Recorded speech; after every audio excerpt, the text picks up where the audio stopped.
नमस्कार। आमर cooking channel अमरंधा करके मैं आपण मान के बहुत बहुत स्वागत करू छे। आज मैं आपण मान के लगी नहीं के आसी छे गुटे नुआ उपाय रे माछ तरकारी रे रेसिपी।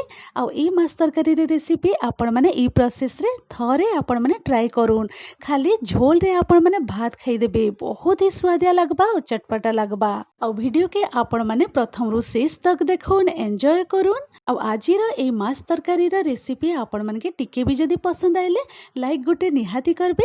चैनल रे नुआ ताहले आमर रंधाघर चैनल के सब्सक्राइब करबा लगे बिल्कुल भी नहीं भूलबे। ताहले चालून डेरी नहीं करिकी आज रे सुआदिया माछ तरकारी रे रेसिपी बनाबार प्रोसेस के आरंभ करमा। तो इने मुई माछ नहीं जाई छी आ बहुत भल भाबरे मुई क्लीन करी देइथिली। भल करी 2 रु 3 थर मुई धुई देई छी, धुई के इने नहीं कि मुई आसी छे। तो देखि पारुथिबे पूरा क्लीन हे जाई छे माछ सब। तो चालून एबे आमे इने बाकी जिंस सब ऐड करी दमा। इने मुई फर्स्ट दे दउ छे स्वाद अनुसार नून, हल्दी पाउडर आमे ऐड करी दमा, रेड चिली पाउडर दे दउ छे। तार संगे इने मुई ऐड करी दउ छे लेंबूर तार टिके जूस नहीं जाई छे। इतके जिनिस दे सारला परे आमे सब माछ रो पीसेस रे आमे बहुत भल करी आमे कोट करी दमा। आ इने देखि पारुथिबे सब माछ रो पीसेस रे मुई बहुत भल भाबरे लगे देई छे। तो चालून एबे आमे 10 मिनिट तक कवर करिकी साइड करिकी आमे रखी दमा। 10 मिनिट पाखा पाखे हे जाई छे मुई कवर करिकी रखी देइथिली। आ इने मुई गैस साइड के पले आसी छे। कढ़ाई मुई गरम हेबार लागि रखी देइथिली। कढ़ाई हल्का रे गरम हे जाई छे। 2 चम्मच पाखा पाखे बड़ चम्मच रे मुई सोरिष तेल ऐड करी देई छे। आ सोरिष तेल के आमे भल करी गरम हेबार लागि छाडी दमा। फ्लेम के मुई रखी देई छे लो टू मीडियम मझी रे। तेल भी बहुत भल भाबरे गरम हे जाई छे। एबे आमे फ्लेम के रखी दमा मीडियम फ्लेम रे। आ सब माछ के आमे गुटे गुटे करिकी एंता तेल रे आमे देई दमा। तो देखि पारुथिबे आ इने मुई 2टा बैच रे मुई फ्राई करी देबी। तो इने मुई गुटे गुटे करिकी ऐड करी देई छे माछ रो पीसेस सब। आउ आमे गुटे साइड बहुत भल भाबरे 2 रु 3 मिनिट पाखा पाखी मीडियम फ्लेम रे आमे फ्राई हेबार लागि छाडी दमा। आ गुटे साइड पूरा लाइट गोल्डन ब्राउन हे गला परे आमे उल्टा करिकी भी फ्राई करी दमा।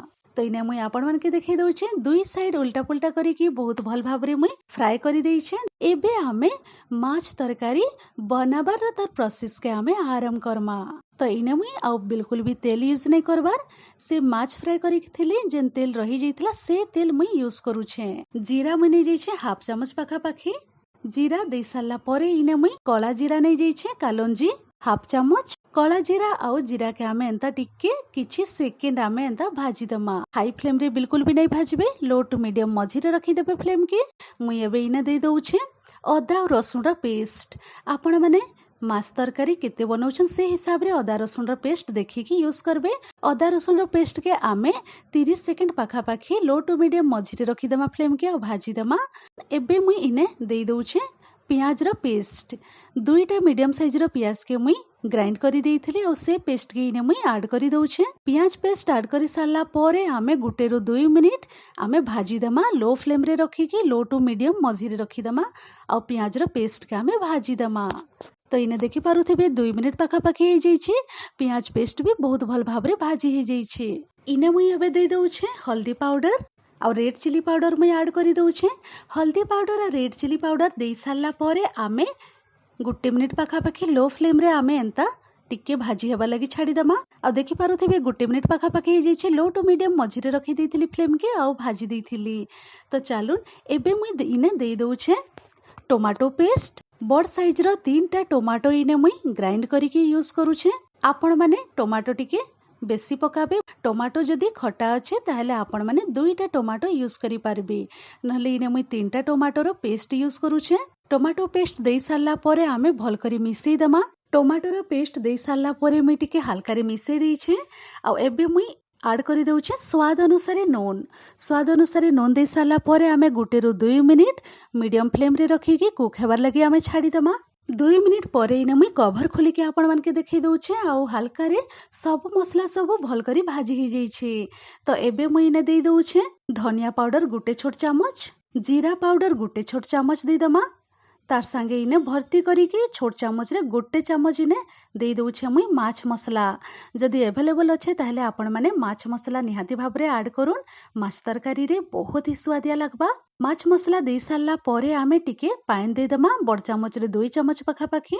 आउ आमे भल करी सब मसला के मिसई देकी 2 मिनिट आमे भाजी हेबार लगी एंता छाड़ी दमा।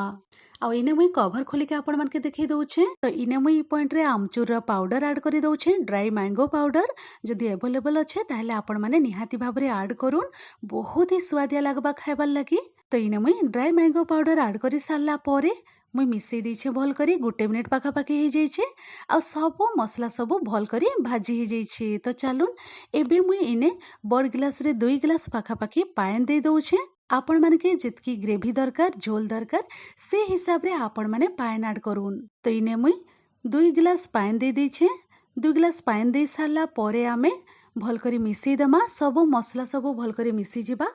आउ कभर करिके आमे 3 मिनिट पाखापाखी मीडियम फ्लेम रे टिके बॉयल आबार लगी छाड़ी दमा। तो इने मुई कभर खोलिके देखै दउछे 2 रु 3 मिनिट पाखापाखी हो जाइछे। आउ माछ रो झोल बहुत भल करी बॉयल आसी जाइछे। तो चलून एबे आमे इने ऐड करी दमा फ्राए करिके रखैथलु से माछ रा पीसेस सब माछ रा पीसेस ऐड करी देइछे। आउ आमे भल करी मिक्स करी दमा हल्का हाथ रे। आउ मीडियम फ्लेम रे रखिकी मीडियम आउ हाई मझी रे रखिकी फ्लेम के आमे टिके बॉयल आबार लगी छाड़ी दमा 6 रु 7 मिनिट पाखापाखी कभर करिकी। तो चलून एबे मीडियम फ्लेम रे रखी दमा। आउ इने मुई दे दउछे 2टा कंचा लंका ऐड करी दउछे। कंचा लंका ऐड करी सारला परे 2 मिनिट पाखापाखी आमे एंता कुक हेबार लगी छाड़ी दमा। आउ इने देखि पारुथिबे 2 मिनिट परे मुई आपण मानके कभर खोलिकी देखै दउछे। आ माछ तरकारी बहुत ही चटपटा स्वादिया रेडी हो जाइछे। ई पॉइंट रे आमे ऐड करी दमा कटा धनिया पत्तर दे सारला परे कभर करिके आमे 1 मिनिट एंता आमे रखी दमा लो फ्लेम रे।